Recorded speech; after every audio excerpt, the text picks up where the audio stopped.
ಓಂ ಶಾಂತಿ. ಇಂದಿನ ದಿನಾಂಕ 3/8/2026. ಪ್ರಾರ್ಥ ಮುರಳಿ ಬಾಪ್ತಾದ ಮಧುಬನ. ಮಧುರ ಮಕ್ಕಳೇ, ನೀವು ಸತ್ಯ ಸತ್ಯ ರಾಜ ಋಷಿ ರಾಜಯೋಗಿಗಳಾಗಿದ್ದೀರಿ. ನೀವು ರಾಜ್ಯ ಪದವಿಗಾಗಿ ಅವಶ್ಯವಾಗಿ ಪವಿತ್ರರಾಗಬೇಕಾಗಿದೆ.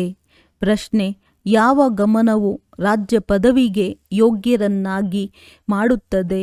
ಉತ್ತರ: ಒಂದು ವೇಳೆ ವಿದ್ಯೆಯ ಮೇಲೆ ಸಂಪೂರ್ಣ ಗಮನವು ಇದೆ ಎಂದರೆ ರಾಜ್ಯ ಭಾಗ್ಯವು ಪ್ರಾಪ್ತಿಯಾಗುತ್ತದೆ. ತಂದೆಗೆ ಏನನ್ನು ತಿಳಿಸುವರೋ ಅದನ್ನು ಚೆನ್ನಾಗಿ ಕೇಳಿ ಧಾರಣೆ ಮಾಡಿರಿ. ತಂದೆಯು ತಿಳಿಸಿದರು ಮತ್ತು ಮಕ್ಕಳು ಕೇಳಿದ್ದೀರಿ ಅಂದ ಮೇಲೆ ರಾಜ್ಯ ಭಾಗ್ಯವು ಸಿಕ್ಕಿಬಿಡುವುದು. ಒಂದು ವೇಳೆ ಕೇಳುವ ಸಮಯದಲ್ಲಿ ಆಕಳಿಸುತ್ತೀರಿ ಅಥವಾ ತೂಕಡಿಸುತ್ತೀರಿ, ಬುದ್ಧಿಯು ಅಲೆದಾಡುತ್ತದೆ ಎಂದರೆ ರಾಜ್ಯ ಪದವಿಯನ್ನು ಕಳೆದುಕೊಳ್ಳುವಿರಿ. ಆದ್ದರಿಂದ ವಿದ್ಯೆಯ ಮೇಲೆ ಪೂರ್ಣ ಗಮನ ಕೊಡಿ. ಗೀತೆ: ನಾವು ಆ ಮಾರ್ಗದಂತೆ ನಡೆಯಬೇಕಾಗಿದೆ. ಓಂ ಶಾಂತಿ. ಆತ್ಮಿಕ ತಂದೆಯು ಆತ್ಮಿಕ ಮಕ್ಕಳ ಪ್ರತಿ ತಿಳಿಸುತ್ತಿದ್ದಾರೆ. ಇಂದು ಮಕ್ಕಳಿಗೆ ಹಠಯೋಗ ಮತ್ತು ರಾಜಯೋಗವನ್ನು ಕುರಿತು ತಿಳಿಸುತ್ತೇವೆ. ಮಕ್ಕಳಿಗೆ ಅರ್ಥವಾಗಿದೆ. ಅವರು ಏನೆಲ್ಲವನ್ನು ಕಲಿಸುತ್ತಾರೆಯೋ ಎಲ್ಲವೂ ಹಠಯೋಗವಾಗಿದೆ, ಏಕೆಂದರೆ ಅವರು ಕರ್ಮ ಸನ್ಯಾಸಿಗಳಾಗಿದ್ದಾರೆ. ವಾಸ್ತವದಲ್ಲಿ ಗೃಹಸ್ಥಿಗಳು ಹಠಯೋಗ ಕರ್ಮ ಸನ್ಯಾಸವನ್ನು ಕಲಿಯುವಂತಿಲ್ಲ, ಏಕೆಂದರೆ ಸನ್ಯಾಸಗಳದ್ದು ನಿವೃತ್ತಿ ಮಾರ್ಗವಾಗಿದೆ. ಆ ಧರ್ಮವೇ ಬೇರೆಯಾಗಿದೆ. ನಿಮ್ಮದ್ದು ದೇವಿ ದೇವತಾ ಧರ್ಮವಾಗಿದೆ. ಆ ದೇವಿ ದೇವತೆಗಳು ರಾಜಯೋಗದಿಂದಲೇ ರಾಜ್ಯವನ್ನು ಪಡೆದಿದ್ದಾರೆ. ನೀವೀಗ ರಾಜ ಋಷಿಗಳಾಗಿದ್ದೀರಿ. ಯಾರು ಪವಿತ್ರರಾಗಿರುವರೋ ಅವರಿಗೆ ಋಷಿಗಳೆಂದು ಹೇಳಲಾಗುತ್ತದೆ. ನೀವೀಗ ಪವಿತ್ರರಾಗಿದ್ದೀರಿ. ಒಂದು ವೇಳೆ ಪವಿತ್ರರಾಗಿರದಿದ್ದರೆ ಅವರಿಗೆ ಋಷಿಗಳೆಂದು ಹೇಳಲಾಗುವುದಿಲ್ಲ. ನೀವು ರಾಜ್ಯ ಭಾಗ್ಯವನ್ನು ಪಡೆಯುವುದಕ್ಕಾಗಿ ಪವಿತ್ರರಾಗುತ್ತೀರಿ. ಅವರು ರಾಜ್ಯ ಪದವಿಗಾಗಿ ಪವಿತ್ರರಾಗುವುದಿಲ್ಲ. ನಿಮಗೆ ತಿಳಿದಿದೆ, ಪವಿತ್ರ ಪ್ರಪಂಚದಲ್ಲಿ ನಮಗೆ ಪವಿತ್ರ ರಾಜ್ಯವಿತ್ತು. ಭಾರತದಲ್ಲಿಯೇ 5000 ವರ್ಷಗಳ ಮೊದಲು ದೇವಿ ದೇವತೆಗಳ ಪೂಜ್ಯ ಪವಿತ್ರ ಪ್ರವೃತ್ತಿ ಮಾರ್ಗವಿತ್ತು. ಈಗ ಪೂಜಾರಿ ಪತಿತರಾಗಿ ಬಿಟ್ಟಿದ್ದಾರೆ. ಹೇಗೆ ಪತಿತರಾದರು? 84 ಜನ್ಮಗಳ ಲೆಕ್ಕವಿದೆಯಲ್ಲವೇ? ತಂದೆಯು ಯಾವ ಸಹಜ ರಾಜಯೋಗವನ್ನು ಕಲಿಸುತ್ತಿದ್ದಾರೆಯೋ ಅವರೇ ನಿಮಗೆ 84 ಜನ್ಮಗಳ ಕಥೆಯನ್ನು ತಿಳಿಸುತ್ತಾರೆ. ಅನ್ಯ ಧರ್ಮದ ಬಗ್ಗೆ ಸನ್ಯಾಸ ಧರ್ಮದವರಿಗೆ ಏನು ಗೊತ್ತು?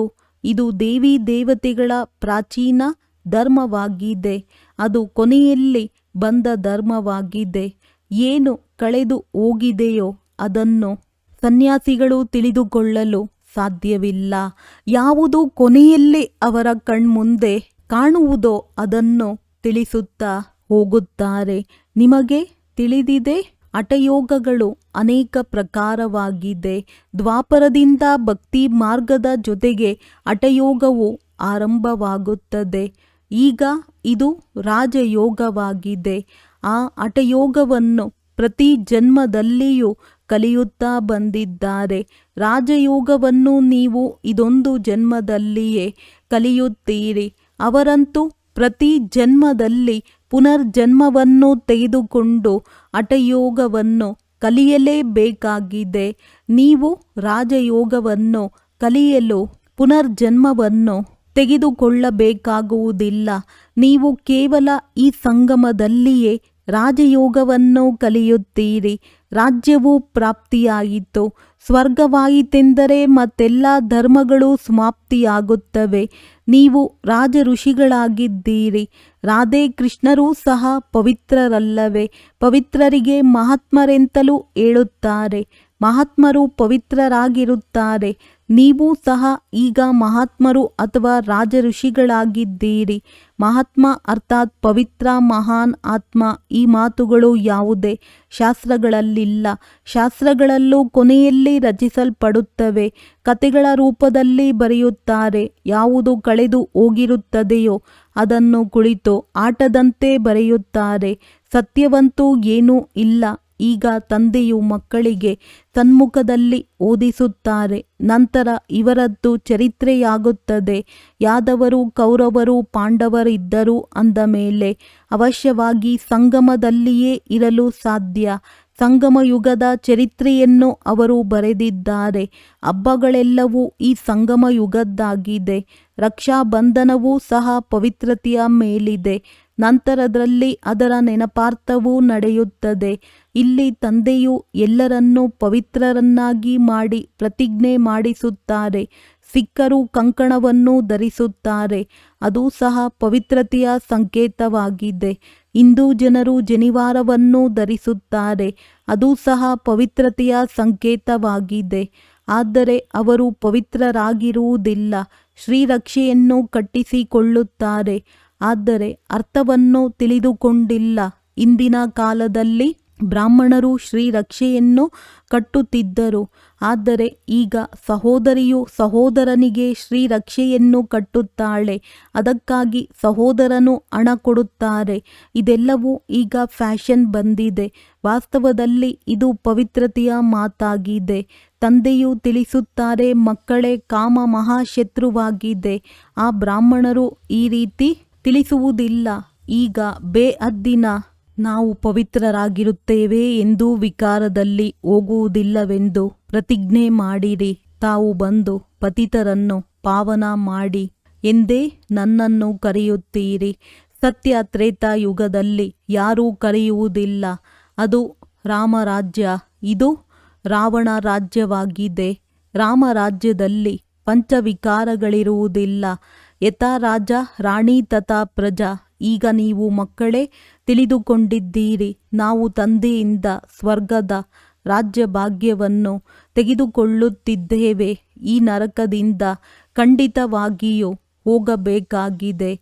ಪಾವನರನ್ನಾಗಿ ಮಾಡಿ ಸ್ವರ್ಗದಲ್ಲಿ ಕರೆದುಕೊಂಡು ಹೋಗಲು ಬಂದಿದ್ದಾರೆ. ಅಂದ ಮೇಲೆ ನಾವೇಕೆ ಪಾವನರಾಗಬಾರದು? ಅವರದ್ದು ಅನೇಕ ಪ್ರಕಾರದ ಹಠಯೋಗಗಳಿದೆ. ಜೈಪುರದ ಮ್ಯೂಸಿಯಂನಲ್ಲಿ ಹೋಗಿ ನೋಡಿರಿ. ಎಷ್ಟೊಂದು ಪ್ರಕಾರದ ಹಠಯೋಗಿಗಳ ಚಿತ್ರವಿದೆ. ಅದರಿಂದ ಆಗುವುದೇನೂ ಇಲ್ಲ. ಇನ್ನು ಏಣಿಯನ್ನು ಕೆಳಗಿಳಿಯುತ್ತಲೇ ಹೋಗುತ್ತಾರೆ. ತಂದೆಯು ತಿಳಿಸಿದ್ದಾರೆ, ಭಾರತವು ಯಾವಾಗ ಪತಿತವಾಗುತ್ತದೆಯೋ, ರಾವಣನ ರಾಜ್ಯವಾಗುತ್ತದೆಯೋ, ಆಗ ಧರಣಿಯು ಅಲುಗಾಡತೊಡಗುತ್ತದೆ. ಚಿನ್ನದ ಮೆಹಲುಗಳೆಲ್ಲವೂ ಕೆಳಗಡೆ ಹೊರಟು ಹೋಗುತ್ತವೆ. ಮೆಹಲು ಮೊದಲಾದವುಗಳನ್ನು ಯಾರೂ ಲೂಟಿ ಮಾಡಲಿಲ್ಲ. ಆ ಇಸ್ಲಾಮಿಗಳು ಕೇವಲ ಮಂದಿರಗಳನ್ನು ಲೂಟಿ ಮಾಡಿದ್ದಾರೆ. ಕೆಲವು ಚಿನ್ನಾಭರಣಗಳನ್ನು ತೆಗೆದುಕೊಂಡು ಹೋಗಿದ್ದಾರೆ. ಆಭರಣಗಳ ಆಸಕ್ತಿ ಎಲ್ಲರಿಗಿಂತ ಹೆಚ್ಚು ಆಸಕ್ತಿ ನಿಮಗಿದೆ. ನೀವು ಸ್ವರ್ಗದಲ್ಲಿ ಬರುತ್ತಿದ್ದಂತೆಯೇ ಆಭರಣಗಳನ್ನು ಧರಿಸುತ್ತೀರಿ. ರಾಜ್ಯಭಾರ ಮಾಡುತ್ತೀರಿ. ಅನ್ಯ ಧರ್ಮದವರು ಬರುತ್ತಿದ್ದಂತೆಯೇ ರಾಜ್ಯಭಾರ ಮಾಡುವುದಿಲ್ಲ. ನೀವು ಬೇಹದ್ದಿನ ತಂದೆಯಿಂದ ಸ್ವರ್ಗದ ರಾಜಧಾನಿಯ ಆಸ್ತಿಯನ್ನು ಪಡೆಯುತ್ತೀರಿ. ಅಂದಾಗ ತಂದೆಯು ಕುಳಿತು ಇದೆಲ್ಲವನ್ನು ತಿಳಿಸುತ್ತಾರೆ. ಇವರು ಗೀತೆಯನ್ನು ಓದಿ ತಿಳಿಸುವುದಿಲ್ಲ. ಗೀತೆಯಲ್ಲಿ ಏನೆಲ್ಲವನ್ನು ಓದಿ ಬರೆದಿದ್ದಾರೆಯೋ ಅದೆಲ್ಲವನ್ನು ನಾನು ಹೇಳಲಿಲ್ಲ. ಆ ಮನುಷ್ಯರು ನನ್ನ ಮಹಾವಾಕ್ಯಗಳನ್ನು ನಂತರದಲ್ಲಿ ಕುಳಿತು ಶಾಸ್ತ್ರಗಳ ರೂಪದಲ್ಲಿ ಬರೆದಿದ್ದಾರೆ. ನಾನು ಏನನ್ನು ತಿಳಿಸಿದ್ದೇನೋ ಅದನ್ನು ನೀವೇ ಯಥಾರ್ಥವಾಗಿ ಕೇಳಿದ್ದೀರಿ. ನಂತರ ಹೋಗಿ ರಾಜ್ಯಭಾರ ಮಾಡಿದ್ದೀರಿ. ಅಲ್ಲಿ ಈ ಜ್ಞಾನ ಇರುವುದಿಲ್ಲ. ಇಲ್ಲಂತೂ ತಂದೆಯು ಶಿಕ್ಷಕನಾಗಿ ಶಿಕ್ಷಣವನ್ನು ಕೊಡುತ್ತಾರೆ. ತಂದೆಯು ಹಿಂದಿ ಭಾಷೆಯಲ್ಲಿಯೇ ತಿಳಿಸುತ್ತಾರೆ. ಇಲ್ಲಿ ಎಲ್ಲರೂ ಹಿಂದಿ ಹೇಳುತ್ತಿರುತ್ತಾರಲ್ಲವೇ? ಯಾವುದು ಅವರ ಭಾಷೆಯಾಗಿರುವುದೋ ಅದನ್ನು ಹೇಳುತ್ತಿರುತ್ತಾರೆ. ವಾಸ್ತವದಲ್ಲಿ ಪ್ರಾಚೀನ ಭಾಷೆಯು ಹಿಂದಿಯಾಗಿದೆ. ಸಂಸ್ಕೃತವಲ್ಲ. ಈ ಸಂಸ್ಕೃತವು ಶಂಕರಾಚಾರ್ಯರ ನಂತರ ಬಂದಿರುವುದಾಗಿದೆ. ಯಾರು ಬರುವರೋ ಅವರು ತಮ್ಮ ಭಾಷೆಯನ್ನು ಪ್ರಚಲಿತ ಮಾಡುತ್ತಾರೆ. ತಂದೆಯು ಗೀತೆಯನ್ನು ಸಂಸ್ಕೃತದಲ್ಲಿ ತಿಳಿಸಲಿಲ್ಲ. ಗುರುನಾನಕರದ್ದು ತಮ್ಮದೇ ಆದ ಗ್ರಂಥವಿದೆ. ಅವರು ಸಿಖ್ ಧರ್ಮವನ್ನು ಸ್ಥಾಪನೆ ಮಾಡಿದ್ದರು. ಅವರನ್ನೂ ಸಹ ಅವತಾರವೆಂದು ತಿಳಿಯುತ್ತಾರೆ. ಅವರಲ್ಲಿ ರಾಜರು ಇರುತ್ತಾರೆ. ಸನ್ಯಾಸಿಗಳಲ್ಲಿಯೂ ರಾಜ್ಯಭಾರ ಇರುವುದಿಲ್ಲ.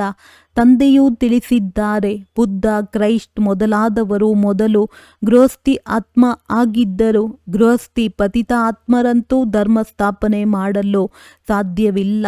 ಆದ ಕಾರಣ ಅವರಲ್ಲಿ ಸಮಯ ಅನುಸಾರ ಪವಿತ್ರ ಆತ್ಮವು ಪ್ರವೇಶ ಮಾಡಿತು.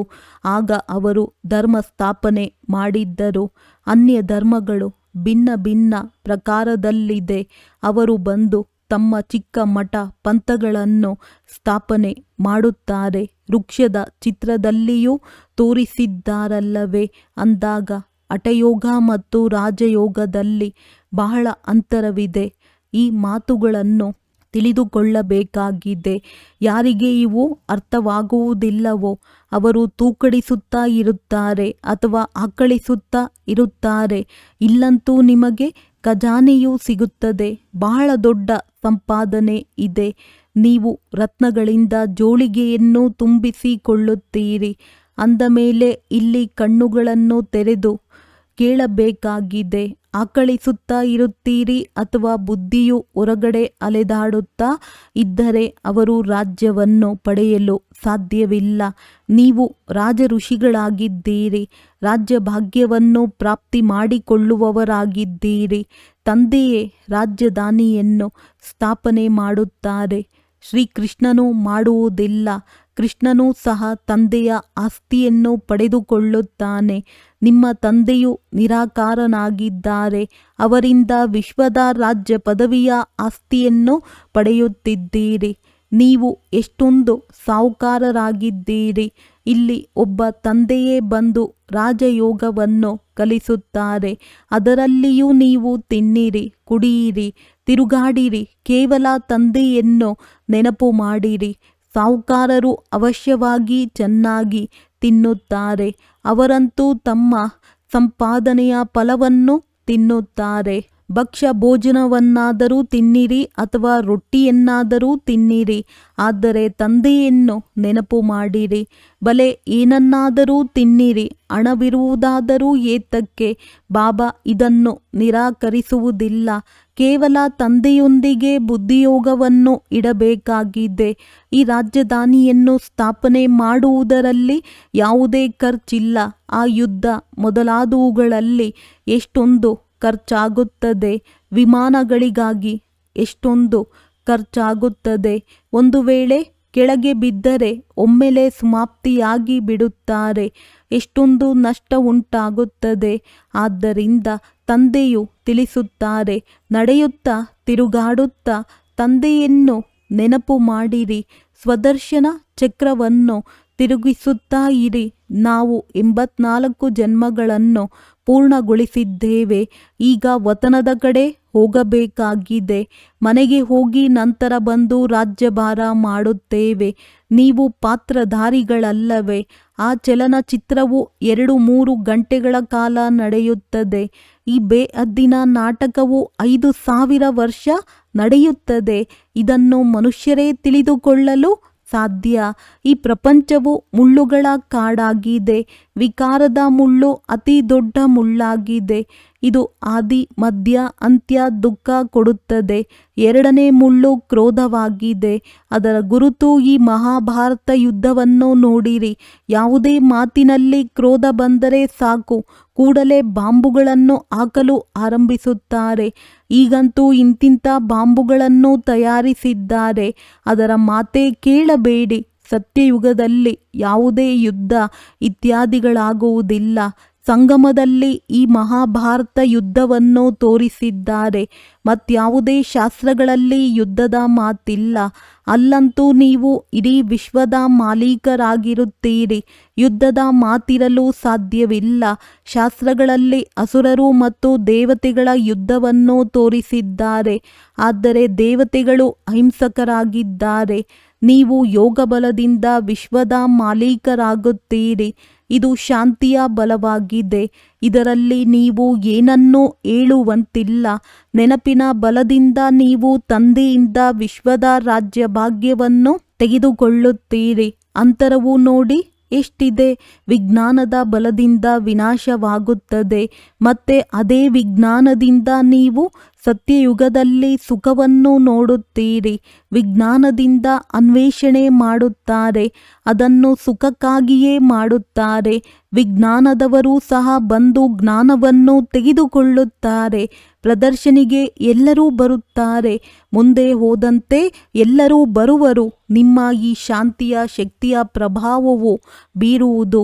ಗೀತೆಯ ಭಗವಂತ ಯಾರು ಎಂದು ನೀವು ಪ್ರಶ್ನೆಯನ್ನು ಕೇಳುತ್ತೀರಿ. ಈ ರೀತಿ ಮತ್ಯಾರೂ ಕೇಳಲು ಸಾಧ್ಯವಿಲ್ಲ.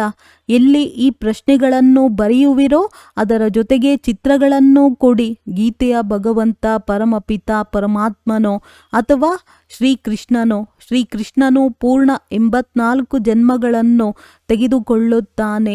ಪತಿತರಿಂದ ಪಾವನರನ್ನಾಗಿ ಮಾಡುವವರು ತಂದೆಯೇ ಆಗಿದ್ದಾರೆ. ಕೃಷ್ಣನ ಆತ್ಮವಂತೂ 84 ಜನ್ಮಗಳನ್ನು ತೆಗೆದುಕೊಂಡು ಪತಿತನಾಗಿದೆ.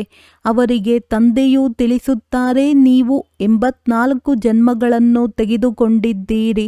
ನೀವು ನಿಮ್ಮ ಜನ್ಮಗಳನ್ನು ಅರಿತುಕೊಂಡಿಲ್ಲ. ನಾವು 84 ಜನ್ಮಗಳನ್ನು ಹೇಗೆ ತೆಗೆದುಕೊಳ್ಳುತ್ತೇವೆ ಎಂಬುದನ್ನು ಪಾತ್ರಧಾರಿಗಳಿಗೆ ತಿಳಿದಿರಬೇಕಲ್ಲವೇ? ಸನ್ಯಾಸಿಗಳ ಧರ್ಮವೇ ಬೇರೆಯಾಗಿದೆ. ಭಾರತವಾಸಿಗಳಿಗೆ ತಮ್ಮ ಧರ್ಮದ ಬಗ್ಗೆ ಅರಿವಿಲ್ಲದ ಕಾರಣ ಅನ್ಯ ಧರ್ಮಗಳಲ್ಲಿ ಹೋಗುತ್ತಿರುತ್ತಾರೆ. ಯಾವ ಗುರುವಿನ ಆಶೀರ್ವಾದದಿಂದಾದರೂ ಯಾರಿಗಾದರೂ ಹಣ ಸಿಕ್ಕಿತೆಂದರೆ ಅವರ ಹಿಂದೆ ಬೀಳುತ್ತಾರೆ. ಮತ್ತೆ ದಿವಾಳಿಯಾದರೆ ಅದು ಭಗವಂತನ ಇಚ್ಛೆ ಎಂದು ಹೇಳುತ್ತಾರೆ. ಗಂಡು ಮಗುವಾಯಿತೆಂದರೆ ಬಹಳ ಖುಷಿಯಾಗುತ್ತದೆ. ಒಂದು ವೇಳೆ 10-12 ದಿನಗಳ ನಂತರ ಮಗು ಸತ್ತು ಹೋಯಿತೆಂದರೆ ಇದು ಈಶ್ವರನ ಲೀಲೆ ಎಂದು ಹೇಳುತ್ತಾರೆ. ಇವರನ್ನು ಬದುಕಿಸುವುದು ನಮ್ಮ ಕೈಯಲ್ಲಿಲ್ಲ ಎನ್ನುತ್ತಾರೆ. ಬ್ರಹ್ಮ ತಂದೆಯು ಇಂತಹ ಅನೇಕ ಉದಾಹರಣೆಗಳನ್ನು ನೋಡಿದ್ದಾರೆ. ಇಂಥವರು ಅನೇಕರಿದ್ದಾರೆ. ಇಲ್ಲಂತೂ ತಂದೆಯು ಕುಳಿತಿದ್ದಾರೆ.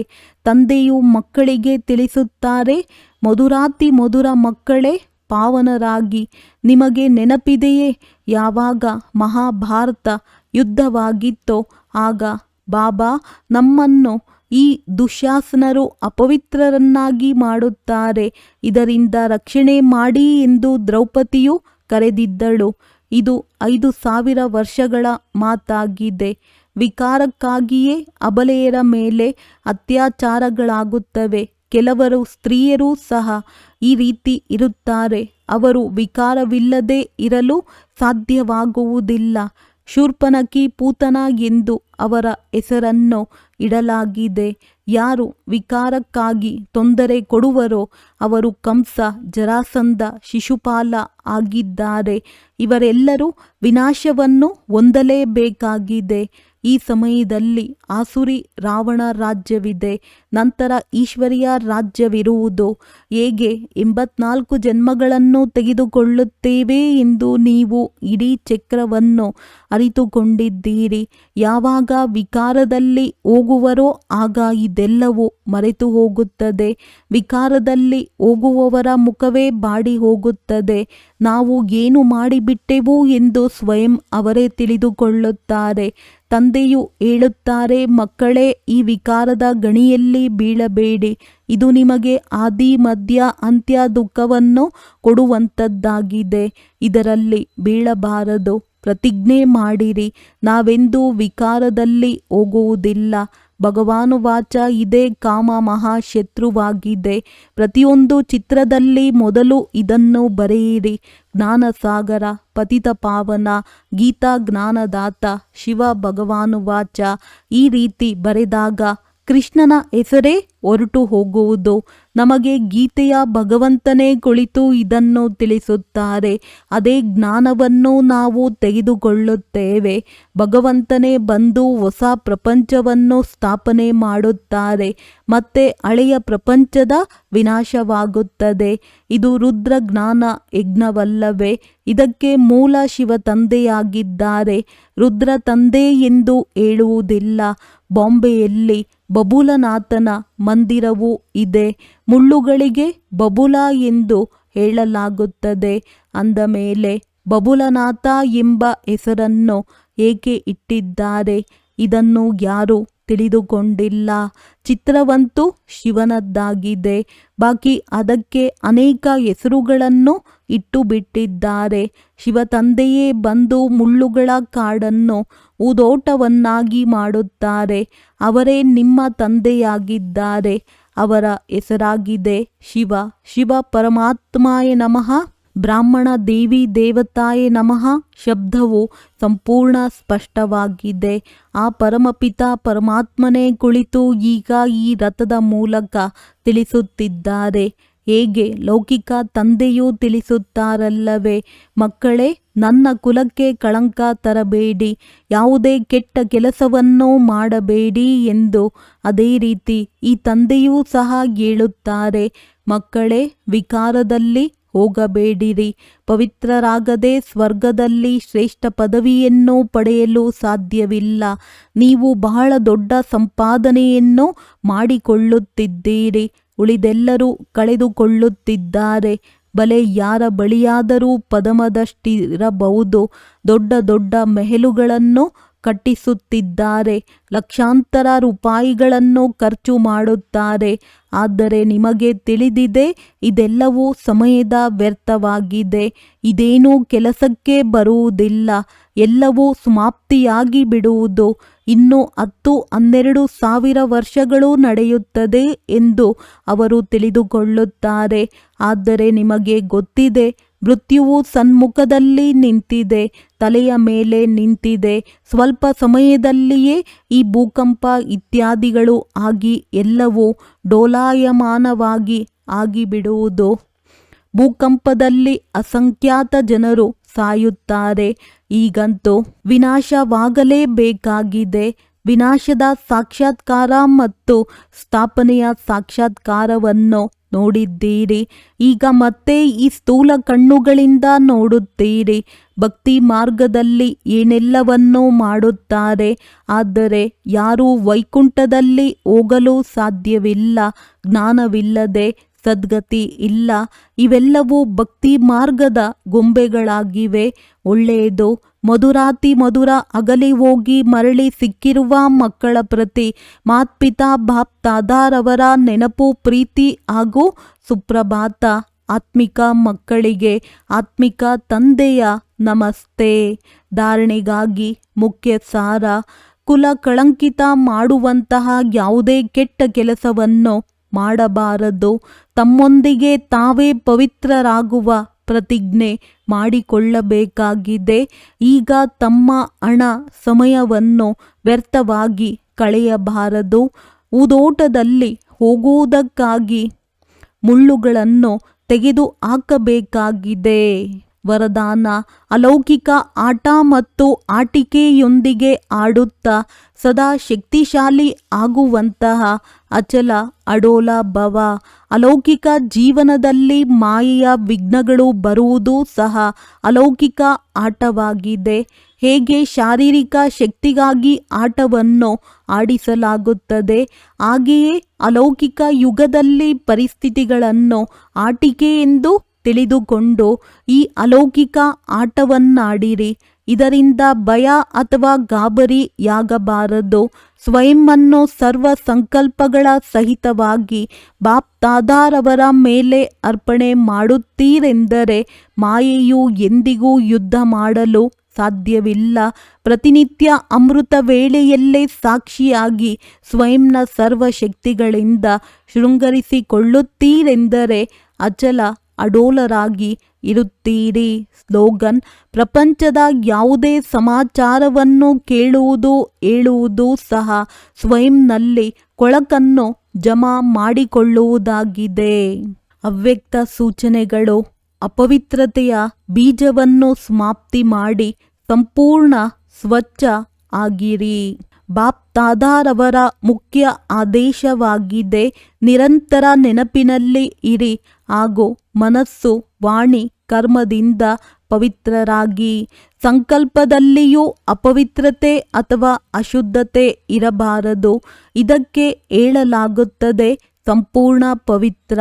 ಸಂಕಲ್ಪದಲ್ಲಿ ಒಂದು ವೇಳೆ ಹಳೆಯ ಅಶುದ್ಧ ಸಂಸ್ಕಾರಗಳು ಟಚ್ ಆಗುತ್ತದೆ, ವ್ಯರ್ಥ ಸಂಕಲ್ಪ ನಡೆಯುತ್ತದೆ ಅಥವಾ ಸ್ವಪ್ನಗಳು ಬರುತ್ತದೆ ಎಂದರೆ ಸಂಪೂರ್ಣ ಪವಿತ್ರ ಎಂದು ಹೇಳಲಾಗುವುದಿಲ್ಲ.